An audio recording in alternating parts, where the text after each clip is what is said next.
سب سے بڑی خبر تو آپ جانتے ہیں، جنرل فیض حمید کو فارملی چارج کر دیا گیا. لیکن یہ بڑا انٹرسٹنگ آج کی خبر ہے، ایک ان ایکسپیکٹڈ نہیں تھی. بڑے عرصے سے چل رہا تھا کہ جی وہ اریسٹ ہوئے ہیں اور ان کی انکوائری کمپلیٹ ہو رہی ہے، اور یہ بھی پتا تھا کہ مقدمہ تو چلنا ہے. لیکن اس میں انٹرسٹنگ بات آج کیا ہے، آج جو آئی ایس پی آر کی پریس ریلیز آئی وہ بڑی انٹرسٹنگ اس لیے ہے کہ پہلی دفعہ مئی 9 کا بھی ذکر آ رہا ہے. پریس ریلیز شروع اس بات سے ہوتی ہے کہ جی ان کو فارملی آج ارین کر دیا گیا، یعنی کہ ان کو چارج شیٹ کر دیا گیا. ان پہ چارجز کیا ہیں کہ وہ پولیٹیکل ایکٹیویٹیز میں شامل تھے، انہوں نے آفیشیل سیکرٹ اینڈ ایکٹ کی وائلیشنز کی جو detrimental to safety and interest of the state, یعنی کہ ریاست کی حفاظت اور مفادات کو سیریسلی اس کا خطرہ تھا ان چیزوں سے.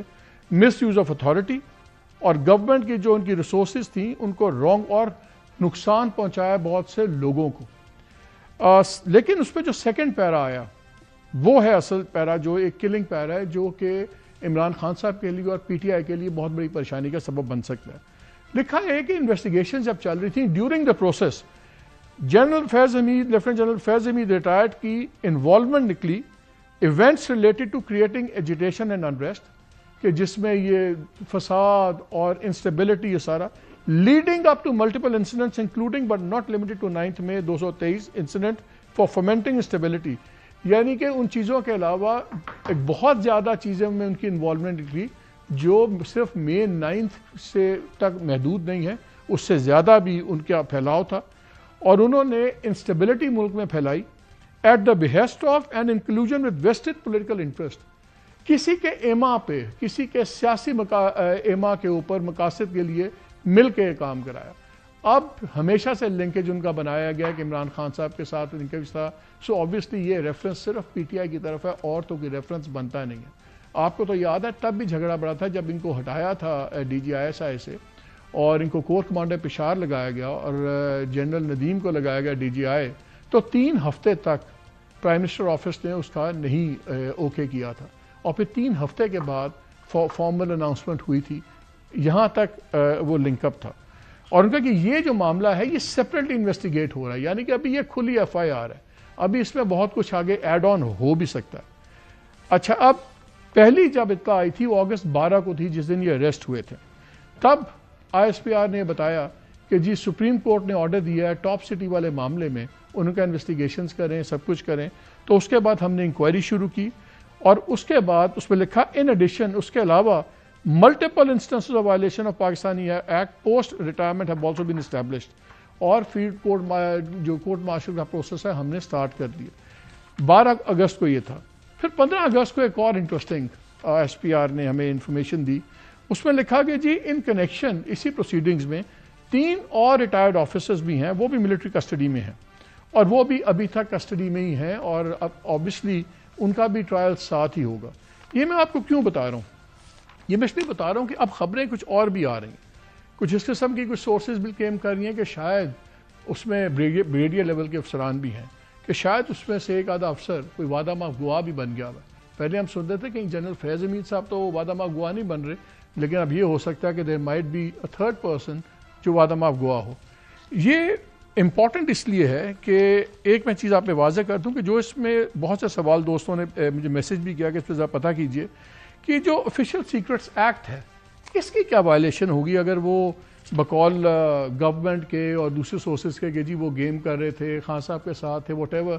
تو official secrets, so I talk to some very senior لوگ آرمی کے، انہوں نے بتایا کہ جی ہمارے ہاں آفیشیل سیکرٹ ایکٹس میں ایک اور بھی بہت سیریس چارج ہے کہ اگر آپ اپنا آفس چھوڑ کے جاتے ہیں، اور خاص طور پہ سینسٹیو آفس جیسے D G I S I کا آفس ہے، اگر آپ کے پاس ایسی فائلز ہوں جو آپ کے پاس نہیں ہونی چاہیے، تو یہ ایسپیناج کے کھاتے میں آ جاتی ہے ہیڈنگ کے اندر، کہ کیونکہ وہ ایسے ڈاکیومنٹس ہو سکتے ہیں کہ جو اگر کسی اور کے ہاتھ لگ جائیں تو وہ ملک کے لیے غداری بھی ہو سکتی ہے. سو آفیشیل سیکرٹ ایکٹس وہاں بھی اپلائی ہوتا ہے جہاں پہ آفیشیل ڈاکیومنٹس آپ کے پاس سے نکل آئیں جو پہلے نہیں تھے.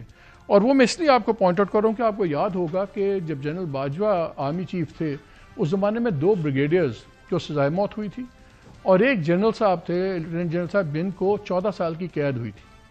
14 سال کی قید ان کو اس لیے ہوئی تھی کہ وہ ان پہ چارج یہ تھا کہ ہاسٹائل دشمن ایجنسی کے ساتھ انہوں نے ملاقاتیں کی اور روابط تھے، لیکن جس چیز میں 14 سال ان کو ٹھوکے تھے اس میں سب سے بڑا چارج یہ تھا کہ ان کے پاس آفیشیل ڈاکیومنٹس تھے جو پہلے نہیں ہونے چاہیے تھے ان کے پاس. سو ان پہ بھی آفیشیل سیکرٹ ایکٹ کے تحت سزا ہوئی تھی.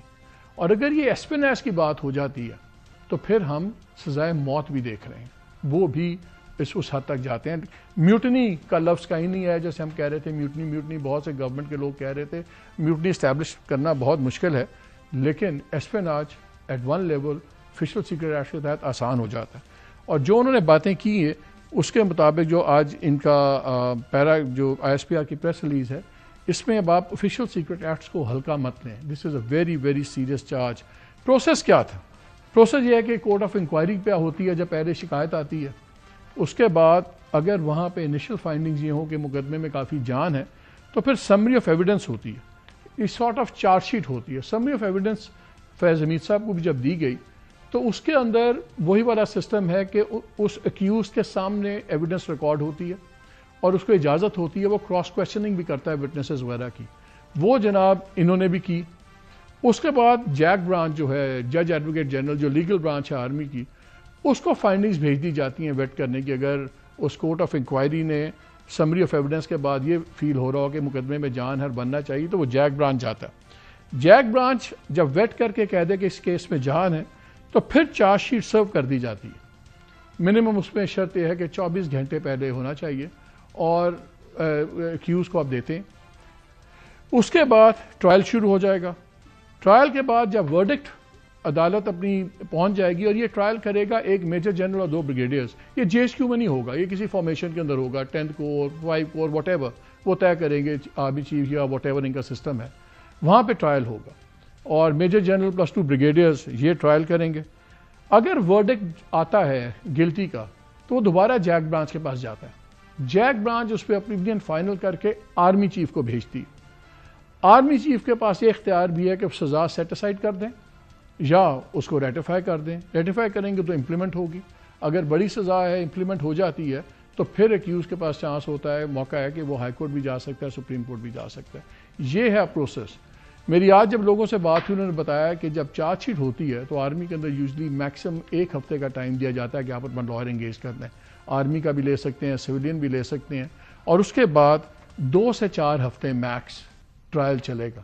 تو اگر آج چارج شیٹ ہوئی ہے تو اگر آپ 1 ہفتہ وہ بھی لگا لیں اور اس کے بعد 4 ہفتے بھی لگا لیں تو یہ ہم دیکھ رہے ہیں جنوری، اور مجھے لگ رہا ہے شاید جنوری 21 سے پہلے ہی 20 سے پہلے ہی فیصلہ ہو جائے.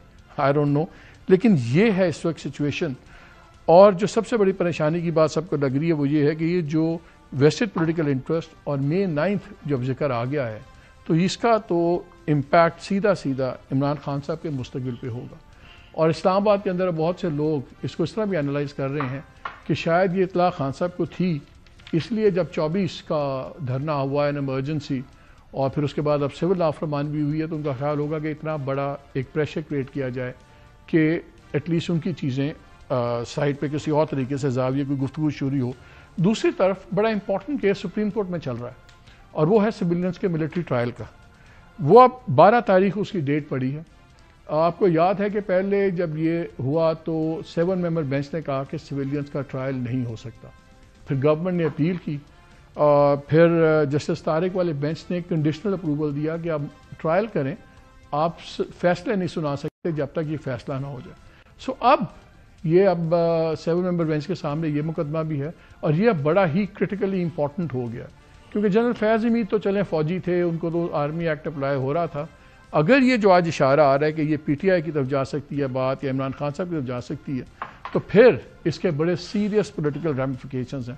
2-3 سوال اٹھتے ہیں. کیا پاکستان کی پاور گیم جو چل رہی ہے یہ اپنی اینڈ گیم شروع ہو گئی ہے کیا؟ اور اگر یہ اس کی طرف سزائیں ہوتی ہیں اس کی کیا امپلیکیشن ہوگی؟